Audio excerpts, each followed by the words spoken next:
Dear students, today our topic is orthogonality of cylindrical coordinates। बहुत ही आसान और बड़ा मज़े का टॉपिक है और इसका इस्तेमाल फिज़िक्स में भी है और मैथमेटिक्स में भी है और जनरल लाइफ में। आप जब भी किसी कंपटीशन के एग्ज़ाम में बैठेंगे तो इसका कोई ना कोई क्वेश्चन आपके पेपर में ज़रूर आएगा, लिहाजा इसको अच्छे से समझ लीजिए। Students, as we know our topic is orthogonality. What is orthogonality? Orthogonal होता क्या है? हमें सबसे पहले ऑर्थोगोनल का पता होना चाहिए, फिर बाकी चीज़ें हमें समझने में आसानी रहेगी। तो बच्चों, ऑर्थोगोनैलिटी का मतलब ये होता है कि जब भी आपके पास कोई से दो वेक्टर्स आ जाएं और उन दो वेक्टर्स की डॉट प्रोडक्ट अगर ज़ीरो हो जाए तो फिर वो हम उनको क्या कहेंगे? They are orthogonal to each other. ठीक है, अगर हमारे पास कोई एक वेक्टर ए है और एक वेक्टर बी है और उन दोनों की वैल्यूज़ का डॉट प्रोडक्ट लें, dot product mean I component को आई कंपोनेंट के साथ, जे को जे के साथ, के को के के साथ, और अगर रिजल्ट उनका कहीं ना कहीं ज़ीरो हो जाए then we can say that कि ये दो वेक्टर्स जो हैं ये आपस में ऑर्थोगोनल हैं। तो definition is very simple, the dot product of two vectors is zero then it is called orthogonal या ऑर्थोगोनैलिटी।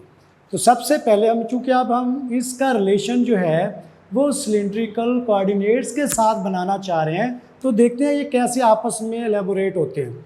सबसे पहले as we know in previous lecture के unit vectors in cylindrical coordinates, वो हमें पता है कि ई कैप आर, ये हमारे पास आर थीटा और जो जी हैं ये सिलिंड्रिकल कंपोनेंट्स हैं, कोऑर्डिनेट्स हैं। तो ई आर कैप हमने क्या फाइंड किया था? Cause of theta i plus sine of theta J component, और यूनिट वेक्टर्स आई और जे जो हमारे पास ये यूनिट वेक्टर की रिप्रेजेंटेशन है इन कार्टेशियन कोऑर्डिनेट्स में। इसी तरह ई कैप थीटा के हिसाब से minus r sine of theta i component plus r of cos of theta j. Similarly e z cap that is equal to k unit vector. We are going to find the orthogonality in these vectors, in these cylindrical components. तो क्या करेंगे बच्चों? As we know that in general i dot i, similarly हम उसको discuss करते हैं कि हम ई आर और ई थीटा के कंपोनेंट की डॉट प्रोडक्ट लेते हैं और देखते हैं इनका रिजल्ट क्या बनता है। सबसे पहले e cap r having value cos of theta i plus sine of theta j dot e theta e cap cylindrical form minus r sine of theta i plus r cos of theta j. अब इनको solve कैसे करना है? Very simple बच्चों, आपने आई component के साथ आई component की डॉट प्रोडक्ट लेनी है और इसी तरह जे कंपोनेंट के साथ जे कंपोनेंट की डॉट प्रोडक्ट करनी है। तो क्या करेंगे? यहाँ पे देखते हैं कि cos of theta dot minus r sine of theta. तो आई को आई से जब प्रोडक्ट करवाते हैं तो जब ये सेम कंपोनेंट होते हैं तो इनका रिजल्ट क्या होता है? 1 के इक्वल होता है, इनकी मैग्नीट्यूड 1 होती है। I dot i that is equal to 1। तो सिमिलरली कॉज को साइन से मल्टीप्लाई किया तो minus r cos of theta sine of theta i dot i that is equal to 1 plus sine को इससे मल्टीप्लाई करेंगे तो j dot j 1। So this is a negative quantity and this is a positive quantity which is cancel each other, so which required result is 0. So E cap r dot E cap theta, these are two cylindrical unit vectors। E r, ये r एक cylindrical है और ये theta भी cylindrical, और E जो इसकी unit को शो करता है, इकाई को शो करता है, तो इन दोनों की जो डॉट प्रोडक्ट है दैट इज इक्वल टू 0। इसी तरह बच्चों हम दो नेक्स्ट कंपोनेंट लेते हैं। पहले जैसे ई आर और ई थीटा को हमने एलेबोरेट किया, अभी हम इनमें से दो कंपोनेंट और लेते हैं, दो यूनिट्स और लेते हैं, ई थीटा और ई जी, और इनकी जब डॉट प्रोडक्ट करेंगे तो वो भी 0 के इक्वल होगी। इसी तरह थर्ड भी। So we can say that कि ये जो यूनिट वेक्टर्स थे ई आर ई थीटा और ई जी ये म्यूचुअली परपेंडिकुलर है। इस तरह दे आर कोऑर्डिनेट सिस्टम। सो पूरा जो सिस्टम है वो पूरे का पूरा ऑर्थोगोनल है। ठीक हो गया बच्चों। Next relation is relationship among unit vectors in cylindrical coordinates. As previously आप बच्चों ने फिजिक्स में भी देखा होगा कि जब दो वेक्टर्स की डॉट प्रोडक्ट ली जाती है, सिमिलर ये एक साइकिल होता है, इसको याद रखने का जो आसान वे है बच्चों कि इसको कैसे हम जेहन में रख सकते हैं फॉर अ लॉन्गर टाइम। तो i dot i we know that j dot j and k dot k जो सिमिलर डॉट प्रोडक्शन होती है इनका रिजल्ट क्या होता है 1 1 और 1। ठीक है। और बच्चों जब इनकी डिफरेंस हम लेते हैं आई डॉट जे कर लें या जे डॉट आई कर लें या आई डॉट आई से जे से के कर लें और के से आई कर लें, तो इनकी जो मैग्नीट्यूड होती है वो क्या होगी 0 होगी। तो डॉट प्रोडक्ट के अंदर जब दो क्वांटिटी, दो जो स्केलर्स हमारे पास हैं, यूनिट वेक्टर्स जो हैं, अगर वो सेम रहेंगे तो उनका रिजल्ट क्या रहेगा 1। अगर वो डिफरेंस हो जाएंगे डॉट प्रोडक्ट में तो उनका रिजल्ट क्या आएगा 0 आएगा। Similarly in cross product, in cross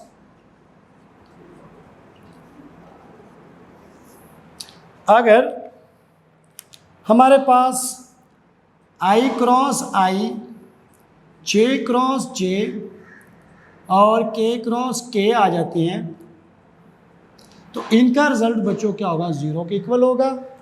और अगर ये डिफरेंस आएंगे तो इनके जो फर्दर जो एलिमेंट्स होंगे वो इनके आंसर में हम लिखेंगे। जैसे इफ़ वी टेक आई से जे की तरफ मूव करेंगे तो हमारा आंसर के आएगा क्रॉस प्रोडक्ट के अंदर i cross j that is equal to k unit vector, और के से जे से जब हम के की तरफ जाएंगे दैट इज आई, और जब हम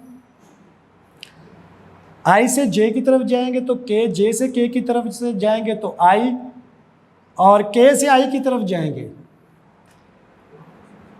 तो that is j unit vector आ जाएगा हमारे पास। तो बिल्कुल इसी को सामने रख के बच्चों हम ये ऊपर वाले रिजल्ट को प्रूव करते हैं कि जो सिमिलर यूनिट वेक्टर्स होते हैं इन सिलिंड्रिकल में डॉट प्रोडक्ट के अंदर उनका रिजल्ट 1 रहेगा, और इन्हीं सिमिलर यूनिट वेक्टर्स का यानी जो सिलिंड्रिकल यूनिट वेक्टर्स हैं अगर इनको क्रॉस प्रोडक्ट में डिस्कस करेंगे तो इनका जो आंसर आएगा वो 0 आएगा। सिलिंड्रिकल यूनिट वेक्टर्स को जब डॉट में सॉल्व करेंगे तो उसका हल करने का तरीका ये होगा बच्चों कि आप आई कंपोनेंट से मल्टीप्लाई करेंगे, जे को जे से और के को के से। लेकिन जब इन्हीं कंपोनेंट्स को आप क्रॉस में लेकर जाएंगे तो इसके लिए आपको डिटर्मिनेंट फॉर्म यानी मैट्रिक्स फॉर्म में जाना पड़ेगा, और उसके हिसाब से आप इनका डिटर्मिनेंट ओपन करोगे तो फिर आपको आंसर मिलेगा। तो ये दो पॉसिबल वे हैं। सबसे पहले बच्चों हम करते हैं फर्स्ट प्रूफ जो है e r dot e r unit vectors they are equal to 1। तो ये हमारा पहला जो प्रूफ है। अगर ये हमें प्रूफ करना आ गया तो बच्चों नेक्स्ट जो दोनों है बिल्कुल इसी पैटर्न पे और आप इसको सॉल्व कर सकते हैं। यानी उसमें आप थीटे के हिसाब से उनकी वैल्यूज़ को पुट करेंगे और फिर जी की वैल्यू आपके पास के है तो के डॉट के दे आर इक्वल टू 1। तो ये तो बहुत ईजी है, आसानी से हल कर सकते हैं आप घर बैठे। सो बच्चों ई आर डॉट ई आर इसका मतलब ये कि हमने इसी को रिपीट 2 दफ़ा वैल्यू देनी है। तो हमारे पास वैल्यू यहाँ पे देख सकते हैं बच्चों कि e unit vector r is equal to cos of theta i plus sine of theta j. तो we take that cos of theta I left hand side plus sin of theta j dot cos of theta I plus sin of theta j.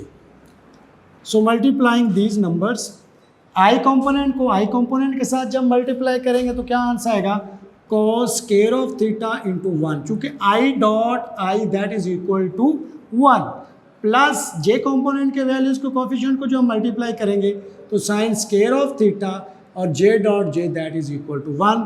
तो cos of square theta plus sine of square theta, और आपको बच्चों ये पता है trigonometric identity कि cos square theta plus sine square that is equal to 1। तो hence we can say that के e r unit vector e r unit vector that is equal to 1। So left hand side is equal to. तो ये बच्चों बहुत ही easy proof था। हमें थोड़ी सी बस वैल्यूज़ और मेथड का पता होना चाहिए कि हमने किस तरह से डॉट प्रोडक्ट के अंदर इन चीज़ों को डिस्कस करना है। अब इसी तरह बच्चों हमारा नेक्स्ट जो टॉपिक है इसी से रिलेटेड क्रॉस प्रोडक्ट में अब हम काम करेंगे, यानी इसी को हम डॉट प्रोडक्ट में जब यूज़ करेंगे तो कैसे सॉल्व करेंगे। बच्चों इसकी हम फर्दर अब एक्सप्लेनेशन करते हैं कि क्रॉस के अंदर इसको हम कैसे सॉल्व करेंगे। So now are we going to solve ER unit vector cross ER unit vector, that is equal to 0. So left hand side we take that ER unit vector cross ER unit vector, that is equal to in matrix और इन determinant form में आप इसको लेके आएंगे और इसकी values को put करेंगे। सबसे पहले आपको पता है बच्चों इनके unit vector I unit vector, J unit vector और K यूनिट वेक्टर। ओके, हमें पता है कि ER यूनिट वेक्टर की वैल्यू क्या है, cause of theta of I plus sine of theta of J, और K की इसमें हमारे पास वैल्यू नहीं है तो हम उसको 0 सपोज कर लेते हैं। सो बच्चों पुट करें cause of theta I component के लिए, J के लिए इस पर साइन ऑफ थीटा और यहाँ पे 0। इसी तरह इसको रिपीट कर दें तो दैट इज 0। अब इसको एक्सप्लेन कर दें एक्सपेंडिंग, आप इसकी ये हमारे पास कॉलम 1 है, कॉलम 2 है, कॉलम 3 है। अगर हम R3 को एक्सपेंड कर दें तो हमारे पास जो डायरेक्ट रिजल्ट आएगा, बजाय कि हम इसको सारे को प्रूव करेंगे तो एक्सपेंड करें तो बच्चों ये हमारे पास आ जाएगा K into for K unit vector के लिए, तो that is K unit vector into cos of theta sine of theta minus, चूँकि डिटर्मिनेंट में जब आप डिटर्मिनेंट ओपन करते हैं तो कुलिए का फार्मूले का माइनस यूज़ करते हैं, तो ये बच्चों आ जाएगा sign cause of theta sine of theta, तो ये आपस में कैंसिल होगी तो K into K unit vector into 0, that is equal to 0. So ER unit vector ER that is equal to 0. तो ये हमारा क्रॉस में इसका रिजल्ट जो है वो 0 हो गया। इसी तरह बच्चों आप फर्दर अगर आप थीटा को ले यानी यूनिट वेक्टर्स को सिलेंड्रिकल थीटे की फॉर्म में अगर लिखना चाहे तो आप इन दोनों वैल्यूज़ को डिटर्मिनेंट फॉर्म में लिख के उसको ओपन करें और आपका रिजल्ट 0 आ जाएगा। इसी तरह आप इसको भी बच्चों कर सकते हैं घर में।